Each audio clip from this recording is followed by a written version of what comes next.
Today I'm proud to introduce two fellow Marylanders. With these two novels I'm about to introduce, starting to wonder if Frederick County isn't the most romantic county in all of Maryland.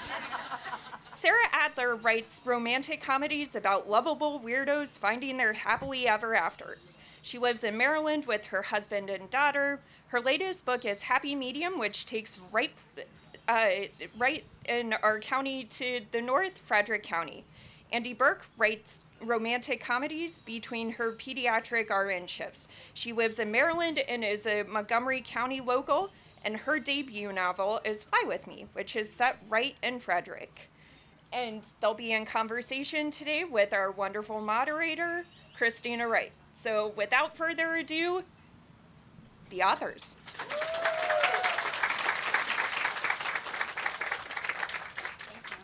Hi there, I am Christina Wright. I'm a writer, editor, and a book reviewer for the Washington Independent Review of Books, who is a sponsor of this wonderful book festival. So thank you all for coming out in this weather. I was nervous when I got here, wondering if we were going to fill the seats. We've not only filled them, I see people standing outside in the rain and, well, in the dripping.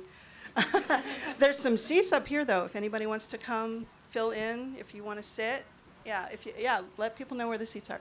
Okay, so I'm going to show you just how much I love these writers because I came from Richmond, Virginia, and drove through DC traffic yesterday in the rain to get here.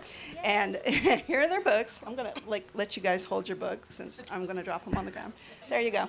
And I was here last year with Sarah Adler, and I believe it was just a couple of days before the launch of your first book, Mrs. Nash's Ashes, and we discussed being a debut author, what that meant, and here we are a year later, book 2 in your hand. I'm going to start with you and say, what's happened in the last year? How's your life changed from the blockbuster that Mrs. Nash's Ashes became? You were on all sorts of lists. Well, not to brag, but this book is a USA Today bestseller. So that was a nice little accomplishment to check off my bucket list. Otherwise, not much has changed. I mean, I'm still chugging along, working on book 3, 4. I've gotten to do a lot more fun events. Which has shown me just how great this one is because I'm like, wow, this one is so well organized. I think we can agree, is the best. Yeah, it is a really great time. Yeah, I don't know. I mean, it's really weird. I'm starting to get recognized when I'm grocery shopping. Do people want you to sign things for them? Not yet. Okay, they will. I do usually have a Sharpie on hand just in case. Mostly for when I go into bookstores. But yeah, it's been really strange because it's such a solitary job most of the time. Right. And then I go out in my most stained sweatshirt to pick up dinner. And it's always when you see everyone, right? It's never when you're dressed up. Right, exactly. It's always when you're in your worst clothes. And yeah, it's been cool though. It's been a great year. Wonderful. And now I'm going to ask Andie about her book. Now, Fly With Me is your debut novel. Yes. And this released last September, so September 2023. So as a debut author, what's it been like for you to see everything come to fruition, the experience of having, and as Sarah said, it's a very solitary job and you don't know from day one to the next whether you're doing what needs to be done to get it into the world. So what has it been like for you as a debut author over the last 7 months or so? Well, it's a magical experience because just for context, I, like many writers, wrote a bunch of books before I got to this one, and I was throwing a lot of spaghetti at the ceiling wondering what would stick, and this was what's stuck. But to echo what Sarah said, most of writing is a solitary job, and you're hunched over a computer, and you're really not sure if anything that you're writing is ever going to reach anyone. And it still blows my mind when I walk into a bookstore or and see my book on a shelf. I just can't really believe it's real. It's really exciting. Right before my debut came out, people were sending photos of seeing it out in airports, and that to me was oh my God. Oh, that's interesting. So it's one of those books that people actually buy at the airport to read on the plane because, well, I will read the description because I don't think we got a description in the book. So I will read Fly With Me's description. This is a One-way ticket to love or a bumpy ride ahead is the tagline. Flying phobic ER nurse Olive Murphy is still gripping the armrest from her first ever takeoff when the pilot announces an in-flight medical emergency. Olive leaps into action and saves a life, but ends up getting stuck in the airport for hours away from the marathon that she's running in honor of her brother in Disney World, which I love this. Luckily for her, Stella Soriano, the stunning Type A co-pilot, offers to give her a ride. After the two spend a magical day together, Stella makes a surprising request. Will Olive be her fake girlfriend? I love that trope. A video of Olive saving a life has gone viral and started generating big sales for Stella's airline. Stella sees their union as the perfect opportunity to get the boys' club executives at her company, who keep overlooking her for a long-deserved promotion. Realizing this arrangement could help her too, Olive dives into memorizing Stella's comically comprehensive 3-ring binder guide to fake dating. You did say she was A-type. So, as the two grow closer, what's supposed to be a ruse feels more and more real. Could this be the romantic ride of their lives or an epic crash and burn? We all know how that's going to turn out, don't we? It's romance. So you brought your background in nursing into this book. We don't see a lot of Olive doing the job of nursing. Was that deliberate on your part, or? Yes. So I think a lot of the problem I have with representation of nurses in media is either usually they're really not doing all the things that nurses do. Typically, when you're watching Grey's Anatomy or these other shows, you see doctors and surgeons like touching patients, and not doctors are great. And anybody that's ever been to the hospital knows that the nurses do all the work. But yes, and when I was writing this book, there were drafts of it that had more of Olive at the hospital doing her day-to-day job. But what I really wanted to highlight is who nurses are outside of the hospital and how being a nurse tends to permeate so many other facets of your life because you see life in a different way when you're a nurse. Because your everyday can just be people's worst days. And that's what you're having to go face every day, but that doesn't mean that you don't have this whole full life that's happening outside of that. And that's something that I don't see represented very often in media that I really wanted to show off in this book. And I love that. Your every day is somebody's worst day, and it's so true, and it comes out in your story because I believe you had a little note about love happens no matter what's going on in your life, and Olive is going through a very traumatic experience personally with her brother, but she's also developing this relationship that's turning into more than a fake relationship. Did you get any pushback? I'm curious about this because being in the medical field, I know there's a lot of morbid humor and love happens, and I've watched enough Grey's Anatomy to know what goes on. But I know it's not real. But did you get any pushback in terms of like, wow, there's some really dark, heavy topics going on here, but you're making it a romance? You know, I didn't. I was very fortunate with my editor and my publisher. They really saw my vision for the book. And they recognized that one of the things I wanted to straddle were the different types of tone and, explore all the different things that a romance could be, because our lives are not just one thing. And we don't get to experience these like happy, wonderful, magical things in a vacuum. We have other things going on at the same time. When I was pregnant with my second, I was also helping with hospice for my grandmother. And that was an experience that really molded who I was and how I approached just the beautiful beginnings of life and the beautiful endings, and sometimes those things can happen kind of all at the same time, and there is a beauty to that. And there is also comedy in healthcare, and we all kind of whistle in the dark with seeing things that a lot of people don't usually see, and we have to laugh. And so when I was developing the hijinks of this book, that's how I approached it. It was the same amount of laughter when I was in the pandemic ER at Shady Grove, just a stone's throw away from here, where we were having to wear King's Dominion ponchos when we were, putting on masks. We just had to laugh. Like, it was ridiculous. Like, it felt ridiculous, and we had to laugh, because otherwise you're just going to be scared. And sorry. You can't live like that for long. You can't. Okay.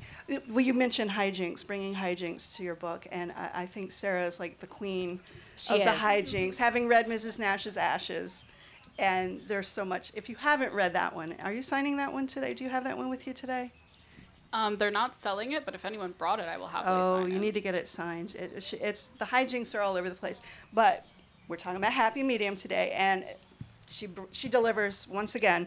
I will read the book description here, and we can talk about those hijinks.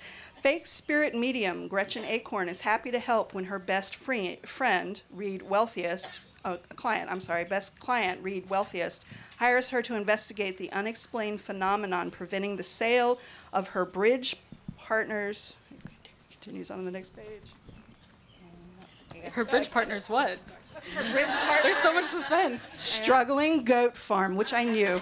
Gretchen may be a fraud, but she'd like to think she's a, I can't use that word, beneficent? Beneficent one?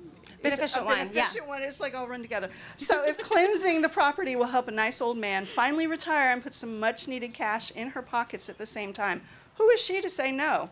Of course, it turns out that said bridge partner isn't a kindly AARP member Gretchen imagined, and I'm gonna, AARP, I'm old enough. It's a great organization.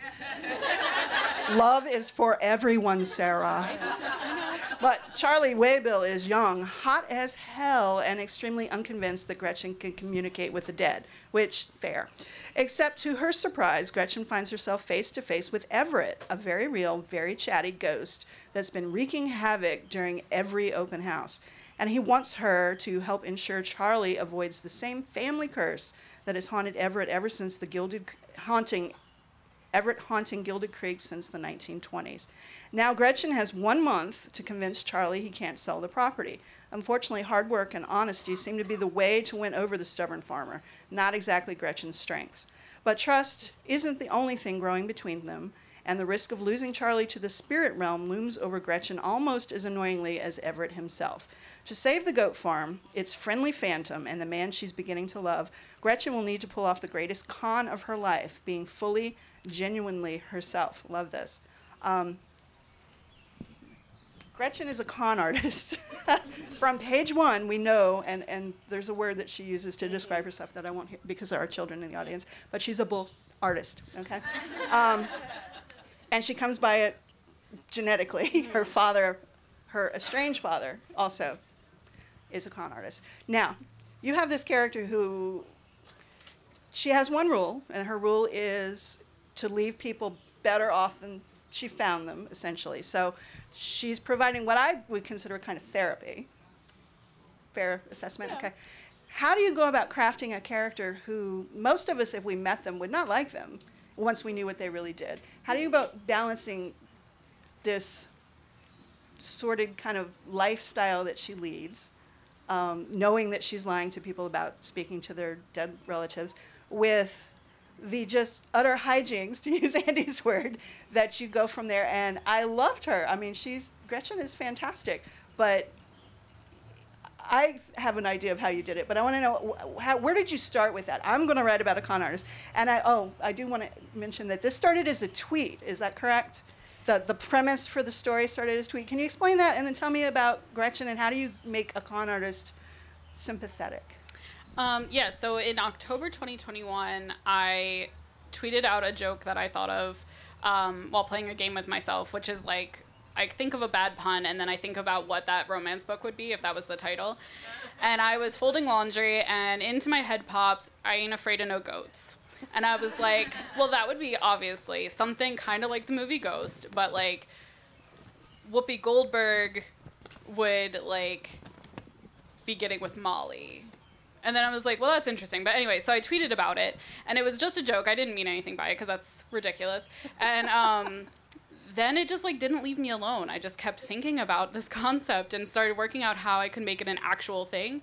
And before I knew it, I had my agent's approval and my editor's approval, and then I had to turn this like one-line joke into an entire book, which was pretty hard.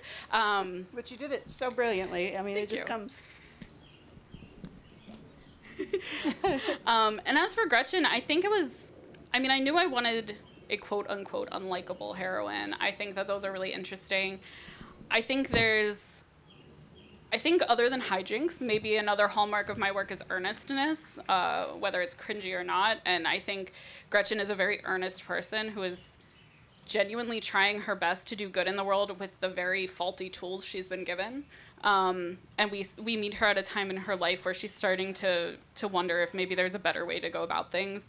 The shine has kind of worn off the con at this point. And I think the balance actually comes at the craft level, because when I first started writing, it was in first person, and it just wasn't working because you had to buy into her immediately.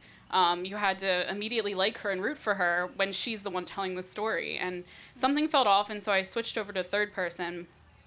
And it changed everything because you didn't have to buy into her immediately. You could warm up to her. You could see that she's trying her best.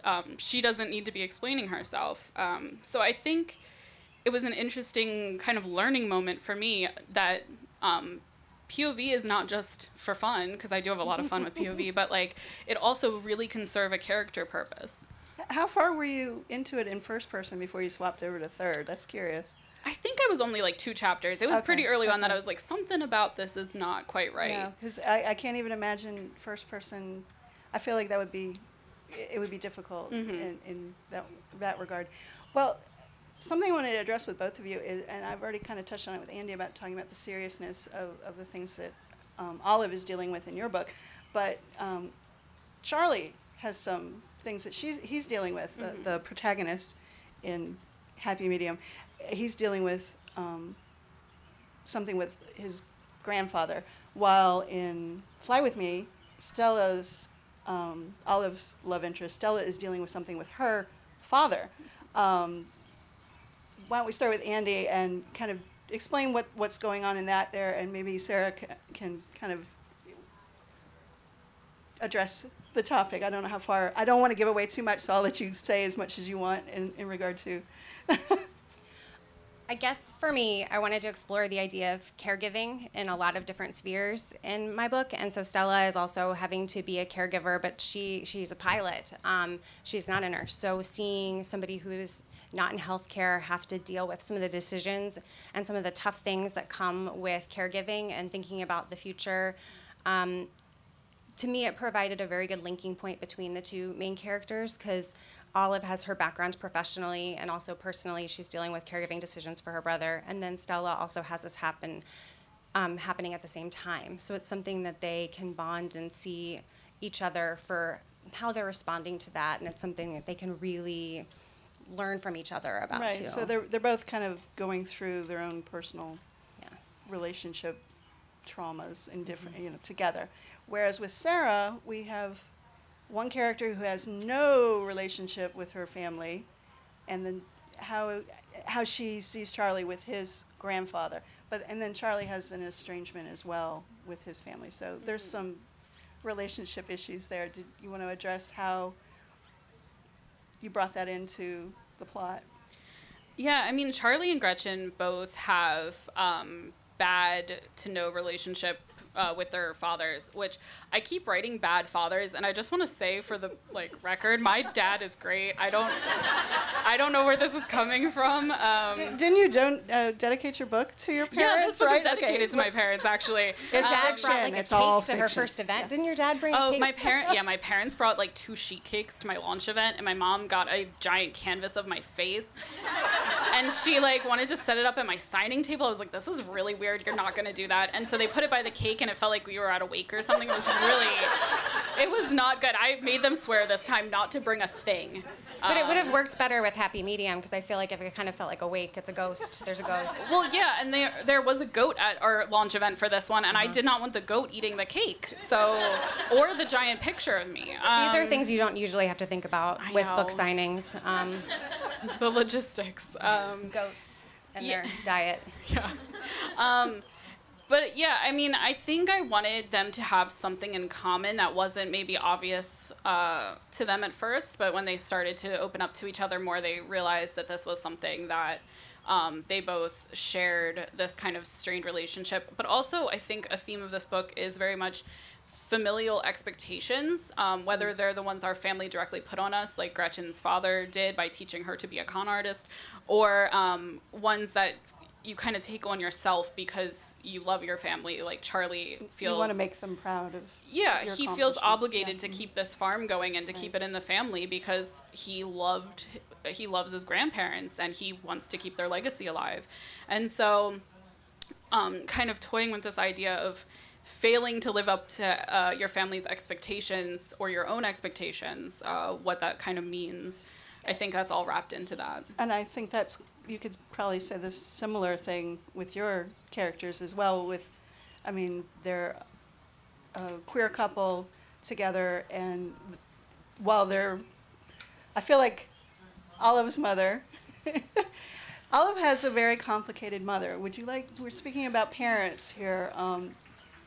She has a complicated relationship with her parents in general. I think, to give in her parents' defense, they're my own characters. I don't know why I'm talking. They exist in my own head, but they're in a very difficult situation. What I've noticed when you're in these nightmare scenarios, sometimes the best parts of yourself are not what comes out, and sometimes you pick a scapegoat in your life to kind of channel all of that anger.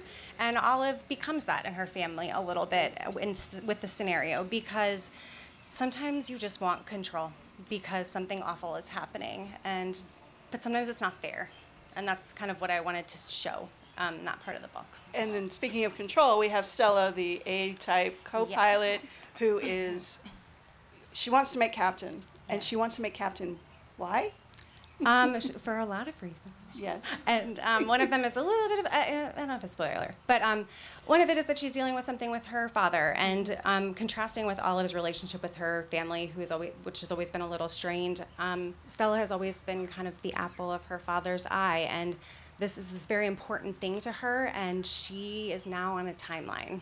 And she's willing to have a fake girlfriend and a 3-ring binder. And she is willing to do whatever it takes, even if it sounds a little nutty. And then we have willing to do whatever it takes. Gretchen's over here trying to keep poor Charlie alive, even though he doesn't believe her.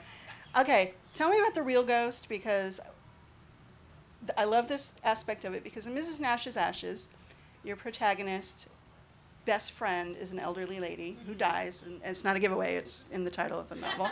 Mrs. Nash's Ashes. Her best friend is Mrs. Nash, who's a very elderly lady. In this book, we've got Gretchen being best friends with Everett the ghost. You pick unusual... Is your best friend here now? No. Tell me about this relationship. Obviously, she's lived this life, kind of like on the edge of society. A little oddball of a character, but she bonds with a ghost. So was that, obviously, I ain't afraid of no goats, but besides the goat relationship she does develop a relationship with the goats, which is wonderful, and she's terrified of them and goes from terrified to very fond, I think. But where did Everett come from? Your first novel didn't have quite the paranormal elements of this one.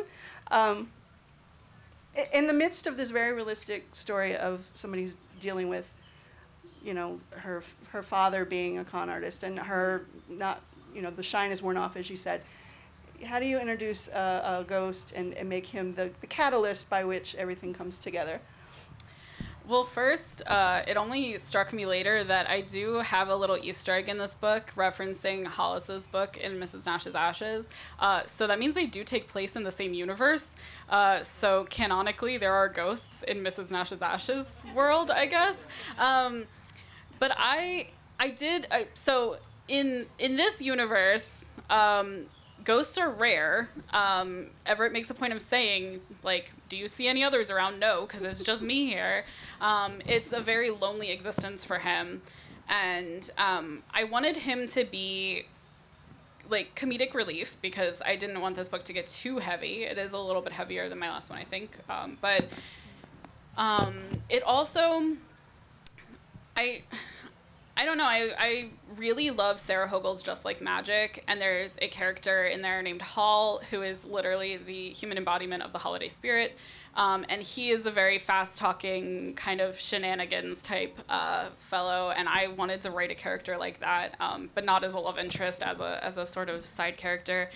And what started as comedic relief of this like television obsessed 1920s himbo wound up being surprisingly deep. As I was writing it, I was like, oh, he's really lonely too, and he so gets is his Gretchen. own story arc, and I mean, I love him, You don't too. want to give it away, So good. but he has such a great story arc, and what feels like comedic relief becomes this really, it's a poignant character, I felt, how it all resolves. But I love the story.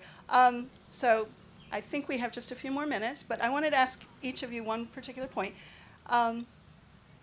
Pilots, what do you know about flying? Are you afraid of flying? Because you've got this character who's terrified of flying, literally tries to take a Valium, drops it on the carpet, the flight attendant steps on it, which is how she's able to save a life. That's true. But tell me, what did you do for research in terms of coming up with Stella's plotline, and anybody that's flown recently, it's a challenge. Just to be clear, all the flights in this book, they're all great. Everything turns out good. There's no bad flights. Everybody's safe and happy. Everybody lands. Everybody and gets where lands. they're It's supposed great. to eventually. Yes. Yes, I don't like flying. I've gotten better about it in recent years. But I grew up, my mom was actually a computer programmer who helped program air traffic control systems. So when I was a little kid, I would go to her Take Your Child to Work Day, and I would see like big screens for the air traffic control systems with airplanes flying across. And I was just always constantly surrounded by people that work in aviation. And so it became more and more ironic that I don't like flying. And I think planes stay up with magic, no matter how many times. I feel that way about helicopters. Yeah. That's got to be magic. Too I many don't know. points of Something failure on a weird. helicopter. It's So do you not fly, or No, I you- fly. Okay. With my kids, then I'm like focused on them, and I'm like, I'm gonna act chill so that they don't get scared like I am. But if it's just me, I just try to be calm. But yeah, that's kind of how the flight came in. Well, I just found it fascinating that you had an ER nurse who, I mean, they see everything, and she's terrified of flying. So Yeah. I love that little quirk of her personality. And of course, we have to talk about goats, Sarah. I told you I was going to ask about goats. What do you know about goat farming? How did you learn about goat? I know you don't have goats, right? No, I do not. But you learned about goat farming, and what made you? Obviously, the tweet. Yeah. But you stuck with it. You stuck with the whole goat farming industry. I don't know. Yeah. There was a minute where I was like, what if it was a sheep farm, and I called it fleeced? But then it didn't make sense with the ghost, and I was like, that completely changes the book. But yeah, I watched a lot of goat birthing videos on YouTube, which was another reason I didn't want to change it, because I was like, I am in this now. I've done this. You're committed to the world. It was a beautiful miracle of life that made me very nauseated. I also spent an hour or two following around a very nice lady also named Molly. Actually, their names are Molly and Sam, just like the protagonists in the movie Ghost. But anyway, they own a goat farm in Northern Virginia called George's Mill, and they make cheese and gelato and all sorts of good stuff. She let me follow her around while she did her work one day and ask her a bunch of questions. So I was just like typing on my notes app while she dealt with various farm things. And she kind of helped me narrow down how many goats would be reasonable for this one person to be taken care of by himself, how much cheese could they make with that kind of stuff. And also at George's Mill every spring, they have like open visitation for the baby goats. So if you go during the weekend, you need tickets. But if you go during the week, they're just like out there to cuddle and like spend time with. So I did that like 3 years in a row, and just kind of observed them and got to know their vibes. And they're very cute, but very, very messy. Like there's goat yoga in this book, but honestly, I don't think I'd do it. I mentioned, I was going to say we have goat yoga all over Richmond, and I don't know. I guess it's a thing. I didn't quite understand, but you in your book, and I always felt this way, and you nailed it. You were like something about their weird eyes. They have strange eyes. Yeah, some of them have square pupils. It's apparently a genetic thing where some don't and some do. Okay, I didn't know what that was. I just think they look. Yeah, strange. it is weird. Like you look at them and you're like, something's up here, and then it's not until you look really closely that you kind of clock what's going on. But Okay, well, we're getting close to the end, and we're going to open it up for questions here in a minute, but I just wanted real quick, tell me what's next for each of you. Andie, I know you have a book coming out this fall. You want to give us a little preview of what we can expect and when it will be out, and Sure. whether there are any, planes or There's no goats. No There's goats. no Okay, goats. no goats, sorry. Sheep, maybe? Yeah, no, I don't sheep. think so. Okay. There's a dog. The dog that's We love important. Well, you in the have a first dog. book. Oh, I didn't even mention dogs. Yeah. We have dog. We had do. Gus. Gus, yes. Yeah, Gus I is know very Gus. important. I know And Gus. Gus is based on my dog, and Gus is on the the back cover of Okay, the next book. yes. The next book is Fall for Him. It's a male-male contemporary romance. It's the main character is Derek, who's the best friend of Olive in the first book, and the first scene involves his upstairs neighbor that he hates falling through his ceiling and landing in his bed.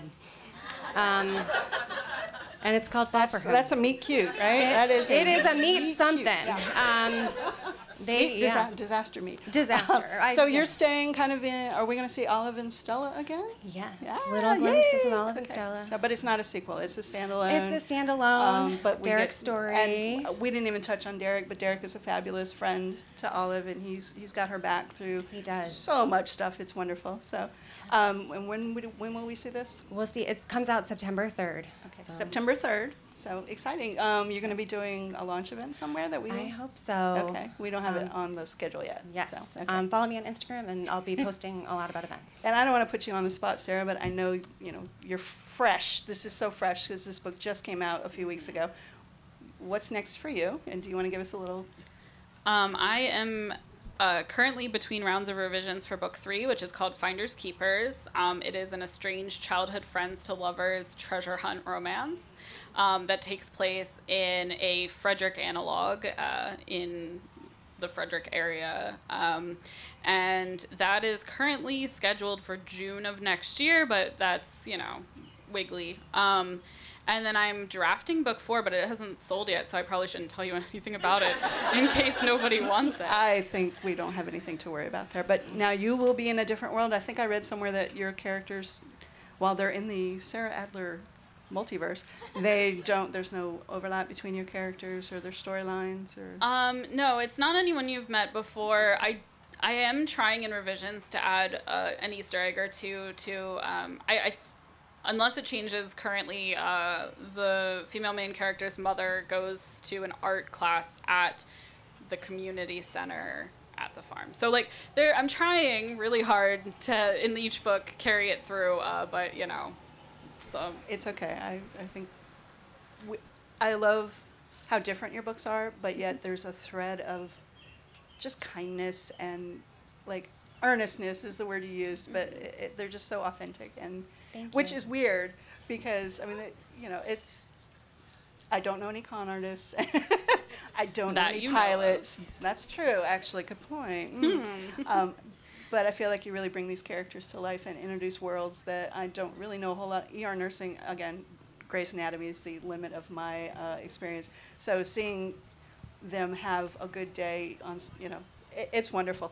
Okay, let's open this up for a couple of questions. Oh, we got one right there. Woo! I have been wondering this for months. So I'm from Frederick, and I've never read a book that is set in Frederick. So I have a specific question and then a general question. There's a scene where where Olive gets food from her favorite bistro. Did you have a specific restaurant in mind of what that was? Okay, so the problem Restaurant recommendation. The problem with writing books like this is that you write them a while ago, and then I'm pretty sure I had a bistro in mind, and then it closed, and then I was like, well, what am I gonna do now? And then I think I just put a filler in. So I did, but then I remember it closing. But then in the second book, there's a lot more. This is not a spoiler. Name drops of specific places. Cafe Nola is name dropped. Curious Iguana is name dropped. Sumitra, the Thai restaurant, that one's name dropped. There's several places that closed. Those didn't close, but that I name drop in that book. But I did, but I don't remember what it was at that point. But that's a great question. That is a good question. You rarely read about certain small towns. I mean, you hear Seattle and New York and Chicago or whatever. So it's interesting when you, I know that town. So that's interesting. We have, okay, yes, ma'am. Speak up so we can hear you. Oh, I will. I'm a teacher. Oh, okay.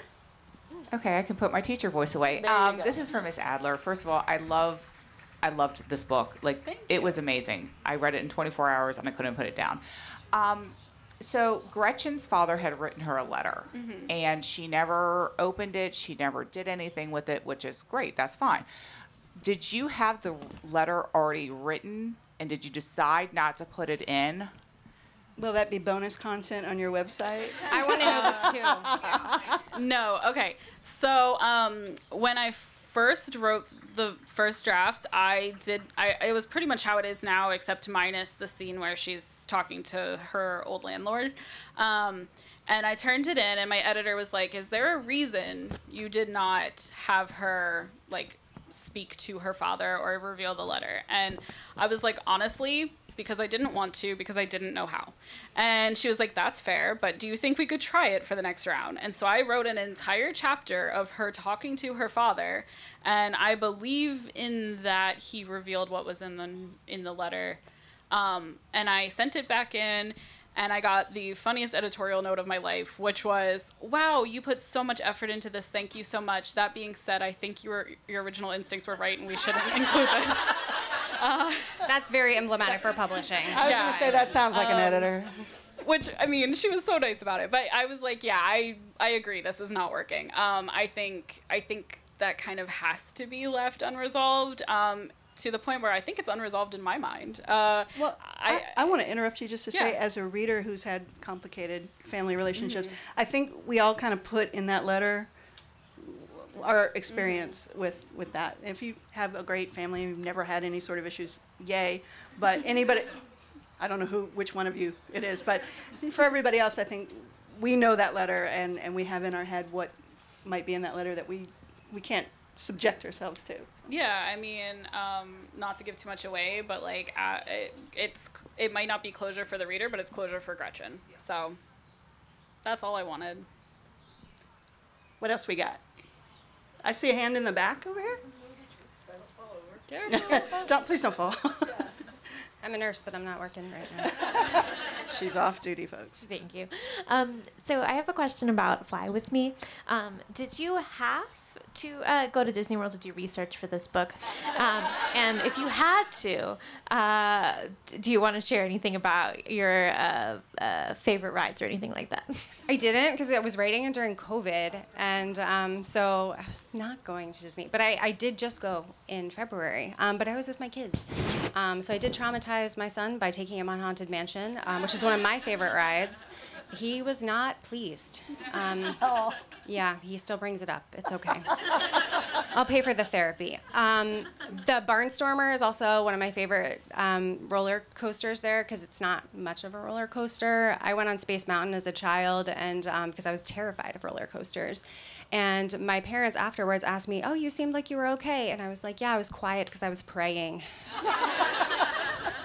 So, yeah, I just love Disney. I like the vibes. I think maybe your book is the first book I've ever seen, and I'm from Florida, that I've ever seen Disney World specifically referenced with specific rides. And I have to tell you, I was there in February. I didn't ride the Barnstormer, and I'm going back in November. I will be riding the Barnstormer for you, because I'm like, I think I probably read it or wrote it years ago, but I totally forgot about it until I read your book. So why Disney World? What was that? Was that just, you needed a marathon and you needed a destination? Why did you pick Disney World? I did, and my older brother ran marathons via Disney, and I have several friends who have done the Disney running, and they just always had such a great time. And so like a sense of place, and it was something that was recognizable, and it all just made sense for the book. Are you a runner?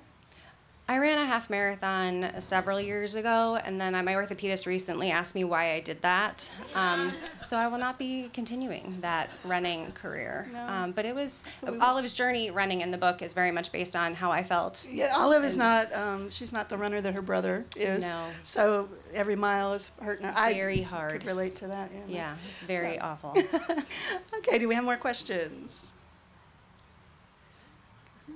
We have a few more minutes, come on. Your burning questions about, there we go. I see someone. I have a question about cover art. How is it chosen? Are there different people that submit it? Because I'm very much someone who bases book choices on covers. But haven't you heard the saying, don't judge a book? No, we all do. I mean, it's a saying. But we all do.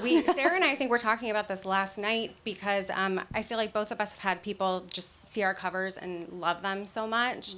Mm-hmm.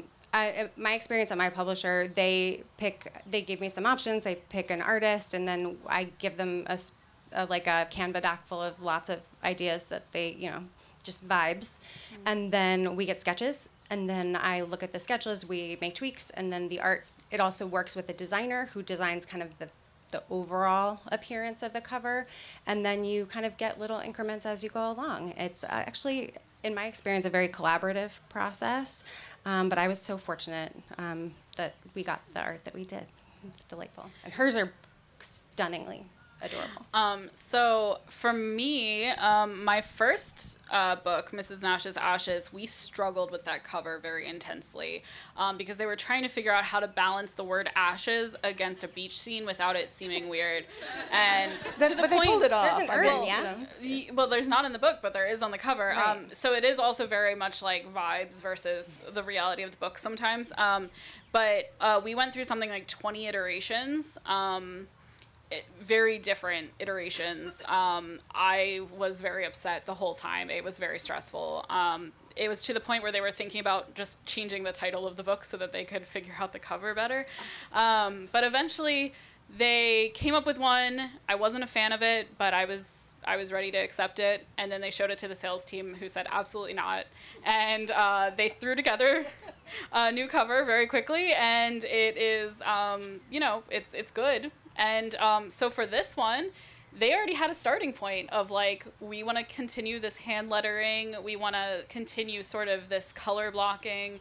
And so for this one, they sent me like 3 options that were pretty much the same but different colors, and they were pretty much perfect. And we narrowed it down to this pretty purple and green, which is, not a color combo you see too much because of Barney, I guess. But I feel like the exact shades are very nice. And so I think if they want to brand you a certain way, it's that first one that's tricky, and then it becomes easier because they have a starting point. And I know I sent in the same sort of document of ideas for book 3, and I'm looking forward to seeing what they come up with, whether they stick with this or if they try something new. Or but yeah, I mean, they usually want you to be happy. They're not usually going to force something on you. But they also want to sell books. But they know what they're doing. It is a product. They sell it. We are just the artists. So they will take our thoughts into consideration. But ultimately, they do what they want. Well, I will say I get a lot of review books to read, and that is a review copy of Happy Medium there. Mm-hmm. But I always know when I get a review copy that says cover not final, or it's a blank copy, which is the title. Oh, I know behind the scenes somebody is stressing. Yeah, sometimes. Let's talk, as a follow-up, let's talk about titles real quick. I think we have a couple more minutes. Fly With Me. I heard it in my head before you even mentioned in the book Frank Sinatra. Mm-hmm. So was that you knew what it was immediately? Did you workshop it? How did you come up with Fly With Me? And obviously Frank Sinatra's, I'm old, but Frank Sinatra is older. Was that a deliberate? It was. I grew up singing standards, so I always loved standards. So it was Come Fly With Me originally, and then I think the publisher decided it sounded too vintage, which, fair. And then my editor, we had brainstormed a lot of other ideas, and I didn't love any of them. And then at the same time, I was working on Derek's book, and I had already named Derek's book Fall for Him. And then my editor said, oh, Fly With Me and Fall for Him, they just go together. They do. I love it. How about Happy Medium is, I cannot imagine any other possible title for this book. Happy Medium is it. It's born to be. It's perfect. So it was originally Ain't Afraid of No Goats.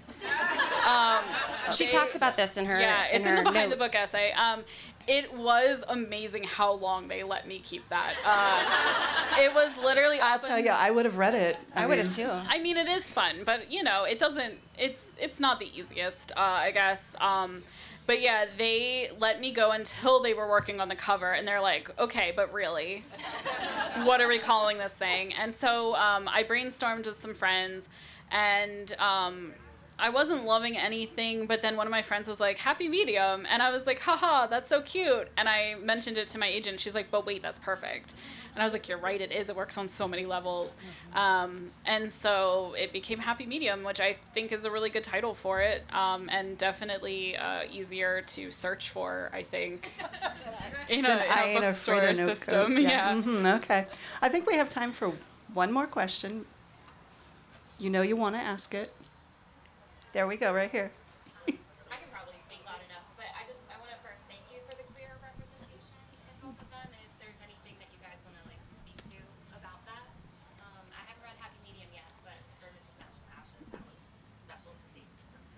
I loved your representation. Her first book's just so good. It was really important to me to do a sapphic that really had a lot of the humor and heart that we've seen sometimes a little bit more attention with the male-male romances in the past years. So it was very important to me that this, not that there's not a place for coming out stories, because there certainly is, but I wanted this to be a story where that's not the source of angst in the story. They're two beautiful queer people that are living their lives, and they have things that are going on, but that their queerness is a part of who they are, and it's a beautiful part, and it allows their story to be what it is. But I didn't want it to be the source of trauma in the story, and that's why I wrote it the way that I did, because I wanted to show off this like beautiful relationship that developed, and it was so important to me to see that. And you have Stella, who's a lesbian, and Olive, who's bisexual, and just seeing how that plays out in their relationship dynamics and the assumptions and different things. I wanted it to be as accurate and authentic as possible. I don't know if that was a good enough answer, but thank you so much for saying that, and it's a joy and an honor to get to write queer books. And I will say, I started reading romances when I was 14.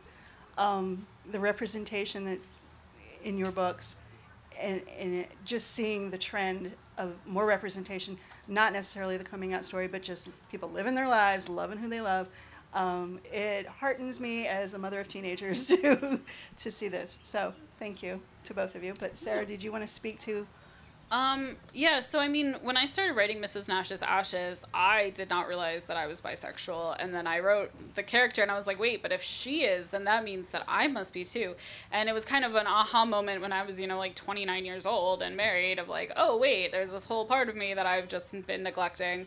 So I think, I mean, I don't know about you, but I work a lot of stuff out on the page unknowingly, and then go back and I'm like, oh, that's what's up with me.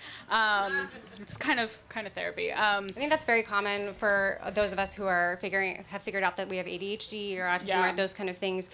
You write characters, and then you see when people say, oh, that's so like ADHD coded, and you're like, yes. Oh. Yeah. It is.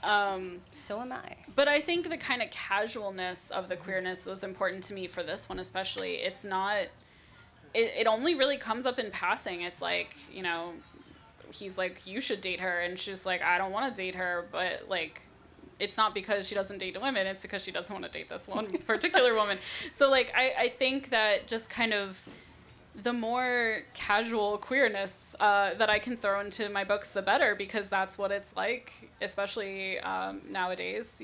It's just part of who you are. It comes up sometimes. It doesn't come up all the time. It's not your only identity. But yeah, I mean, it's an interesting aspect of people, and I like that I can include it. And Sarah's first book, by the way, is a dual timeline, so there's a historical queer sapphic romance in addition to the central plot, and it's terrific. Everyone should read it. I love that they support each other. But on that note, we have run out of time, and it's on for the next next panel. Thank you, both of you, for being here.